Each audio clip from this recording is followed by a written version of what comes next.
ได้ชุ่มในห้องมากนั่นไอ้แก๊กนั่นน่ะป้ามากินเฮิรนพี่พ่อการอย่าไปรัดนะกับอิ่มหน้านะก็ไปแต่งกับห้องไม่ได้สังเขาว่ากินกันเลยมันต้มหูต้มหั่นหมดนะในป่าในเถื่อนในน้ำในยุ่มในคือเดี๋ยวต้มหั่นน่ะลีเต๋คุณน้องมันก็พอลงกินก็หันตันตาเสียก็ว่าโจงเหตุการณ์กำกลุ่มเป็นมิ้วก็โอ้ขำไรเฮชุ่มช่ำหนึ่งชื่อว่านะเบี้ยเพชรไรชูวันนั่นน่ะไอ้เหลาคุณนางมามันน่ะกว่าก็เลยไปหัวแกงเยอะกว่าเลยมาอะไรก็หันหมดอันนั้นลองกินนั่น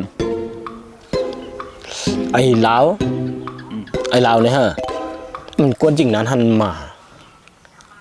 ช่วยยังไม่จ๊ะก็ดีลัดนี่ลวกลายมัน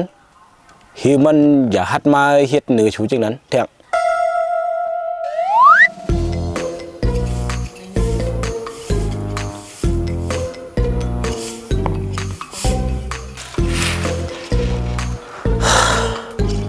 เขาป้อไหนเมื่อไหร่มาเพื่อนเอาเหรอเมื่อไหร่เกาในเราผลังมาขวดไหน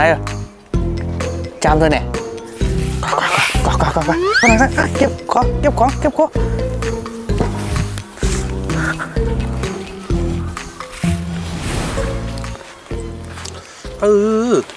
เลยมาเราเลี้ยงเตรียมมาเราผลังกันเมื่อไหร่กว่าก็ตอนกินไอ้ป๊อกมั้งเข้มนี่มาเราเชิงนี่กวักไม่เลยเนี่ยเราผลังตาบตัวอินกับแม่อย่าไปเน็ตยาโลเขาต้องไม่นะอย่างนั้นมา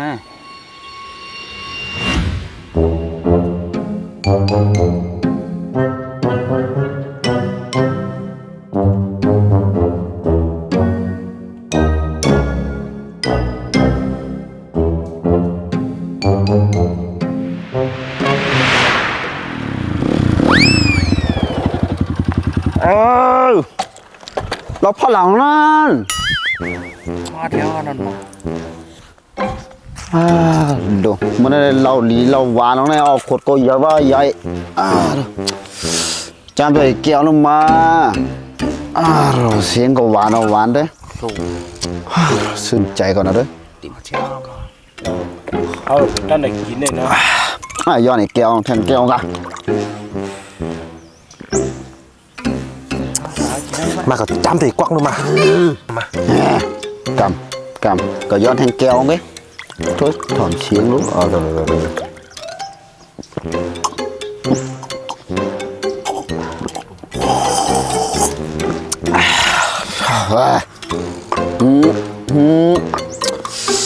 วานเตี้ยมึงต้องกันเองเป็นอย่างนี้ต้องก็มาเลยโอ้ยมันจะกี่มาแถมไอ้ชาร์อย่าลาดว่าเมื่อเฮ็ดจริงเขาช้อนมาใจกำเหลียวพี่ปากาไม่ใส่หังกันได้เราได้ใส่ยาขี้เห่ในไก่ก็เวซื้อทั้งร้านกินเขียทั้งน้ำมันมั่งว่ามันใส่น้ำมากกินเขียว่าพวกเขาใส่อีดในขี้เห่กับวันนะมึงใส่ก็คืออะไรใส่ก็ตั้งทวงนั่นนะเมื่อก่อนยินหรือจะหากินของหลายวันนี้ดิมือวันนั้นออกจากห้องซ่วมแล้วนั่น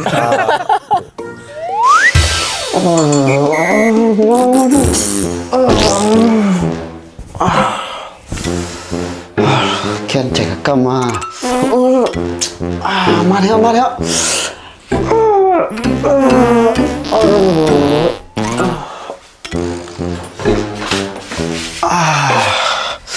ก็ดีการเนาะก็ได้ก็เอาแล้วเอาไปเอาแล้วกำเอาวะดูเปิดไฟแล้วอ่ะ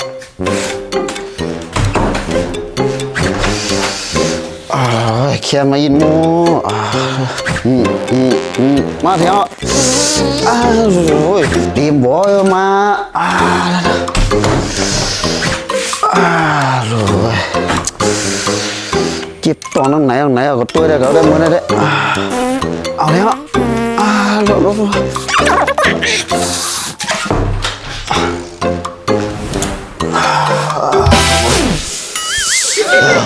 bỏi rồi cơ tấm này hôm nay cơ đấy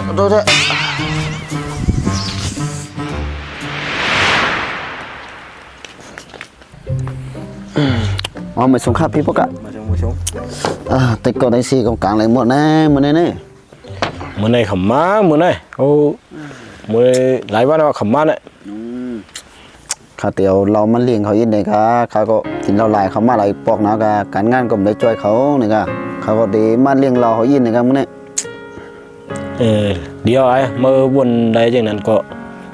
ว่ามีหังมีการมีงานก็จอยคอยพอนั่นน่ะมื้อก็อย่าไปเปี้ยกินกันเอาได้ก็กัน เขาวนแล้วก็ไม่ได้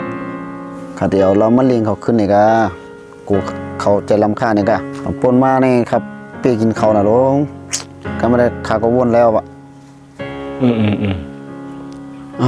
เป็นยังครับว่าเขามีในก็กำคาก็ได้มือก่อนเนาะวะไว้หนังป่องแกมากินเอาเนาะ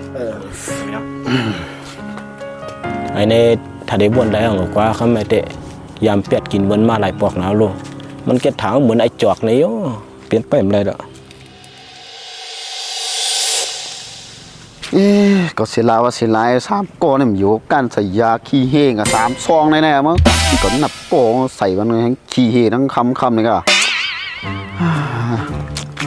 เวลาก็ก็หัวก็ไม่ได้มีพกกามีกันเองสอนเขาไล่เลียดหน่อยนะก็ได้เฮียดเองเลียดเที่ยงไงก็ไม่ได้จามตัวยินก็เราในพี่พ่อกาว่าข้าวมือก็มีไผกินกับข้าวข้าปันพี่พ่อกากินเยอะนะกินก็เหลียวก็หวานเยอะเนาะกำขาได้มือก่อนนะวะ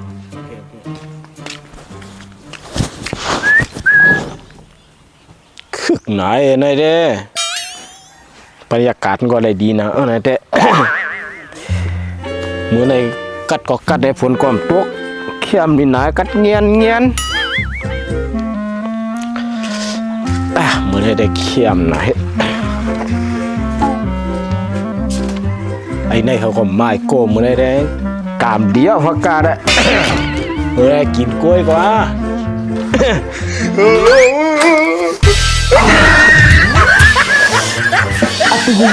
ฉันต้องเจ็บเหงาว่ะไอ้เหลาเนี่ยกามยอดตัวกินเก่าเนี่ยขี้เนี่ย